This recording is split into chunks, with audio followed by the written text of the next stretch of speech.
Satreskrim Polres Takalar rilis 2 kasus diungkap Agus Purwanto. Inspektur Polisi 1M Agus Purwanto SHMH didampingi Ibtu Ahmad Saleh SHMH dan Ibda Haidir SH ungkap kasus 4 orang pelaku penganiayaan satu keluarga diantaranya suami istri dan anak. Kejadian tersebut diperkirakan terjadi jam setengah 2 dini hari depan SPBU Kalampak Jalan Poros Takalar. Dalam penyidik dan penyelidikan tim Resmob Polres Takalar, berhasil amankan 4 orang pelaku dan 1 orang dalam pencarian orang, DPO. Korban mengalami luka-luka dan lebam pada wajah dan tubuhnya yakni suami istri dan anaknya. Pelaku dijerat pasal 170 ayat 1, dan ayat 2, dengan ancaman hukuman 9 tahun dan barang bukti adalah sepeda motor ada 2 milik pelaku dan mobil milik korban di hari yang sama, Rabu, 11 Mei 2022, Kasat Reskrim, M. Agus Purwanto ungkap di hadapan para awak media terkait tindak pidana, busur atau anak panah yang berhasil diamankan 1 orang dan 1 lagi DPO.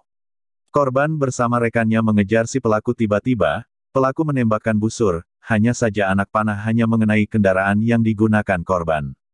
Saat itu pelaku berboncengan dan membawa anak panah atau busur lalu, mereka bertemu korban yakni Isdar Syam dan Akbar kemudian menanyakan alamat fitrah, jelas Agus Purwanto. Diketahui korban Isdar Syam tinggal di Dusun Tala-Tala, Desa Bontolo, Kecamatan Galesong sementara, pelaku Asrullah tinggal di Dusun Bontokanang Desa Parasangan Beru, Kecamatan Galesong. Kami telah mengamankan barang bukti 1 unit sepeda motor merek Honda Scoopy, 1 buah anak panah atau busur, 1 buah handphone merek Vivo Y12, ungkapnya. Dan ketapelnya dibawa oleh 1 orang DPO, tambahnya. Kejadian tersebut terjadi di Bontokasi Kecamatan Galesong Kabupaten Takalar. Kartia, pelaku dijerat pasal berlapis yakni, pasal 335 dan UU Darurat nomor 12, tahun 1951 ancaman hukuman 10 tahun. Malam ini kami telah mengungkapkan tindak pidana pengancaman yang menggunakan busur atau anak panah yang sekarang lagi booming di Takalar. Jadi, kemana modus pelaku adalah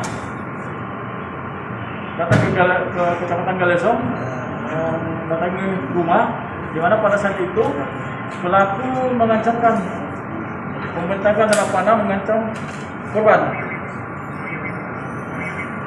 sehingga mencari seseorang, namun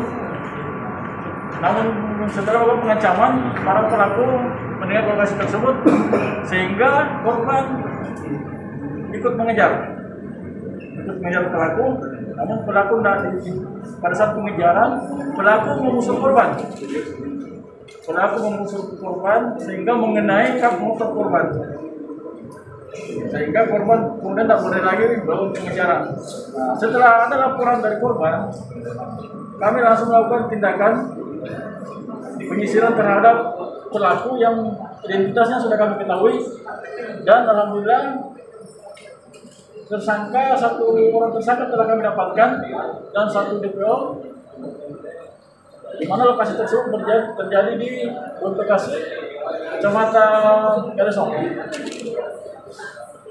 Salah satu ada panah yang digunakan oleh tersangka adalah ini. Anak panah yang digunakan yang menusuk korban namun mengenai sepeda motor korban. Dan adapun yang tersangka oleh pelaku adalah pasal 335 dan Undang-Undang Darurat nomor 12 tahun 51. Ancaman hukumannya adalah 10 tahun penjara. Jadi kita jerat 2 pasal. Ada pelakunya orang di mana? Pelakunya adalah orang Galesong. Yang satu kami masih tahap penyidikan dialami oleh korban, suami istri yang anaknya sempat viral di video dan terjadi di depan SPBU Kalampak, yang mana pada saat itu korban bersama istri dan anaknya sedang mengendarai mobil. Kemudian para pelaku melakukan menggas-gas motornya di depan korban, kemudian di klakson, namun pengendara motor merasa tersinggung sehingga langsung melakukan pemukulan terhadap mobil tersebut mengenai kaca spionnya, mengenai kaca spion mobil korban. Kemudian korban singgah dan dihampiri oleh para pengendara motor, kurang lebih 5 orang. Korban turun dari mobilnya langsung dianiaya secara bersama-sama. Istri melihat suaminya dianiaya, maka istrinya pun turun untuk melindungi suaminya. Namun istri korban terus juga dianiaya oleh para pelaku, termasuk seorang anak ikut menjadi korban penganiayaan.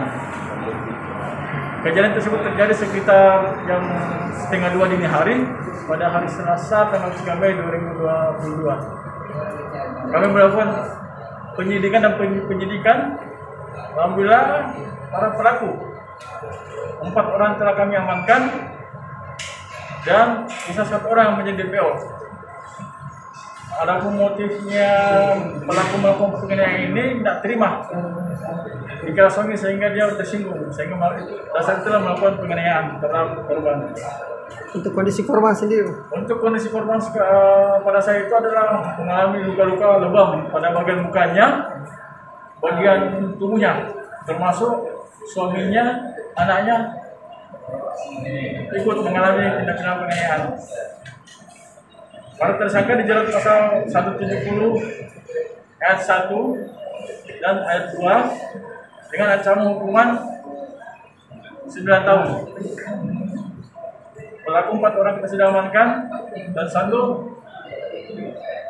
kita inisialkan H yang masih dalam tahap pencarian. Barang bukti yang diamankan? Barang bukti yang diamankan adalah sepeda motor yang digunakan oleh pelaku ada 2 dan mobil korban yang telah dirusak.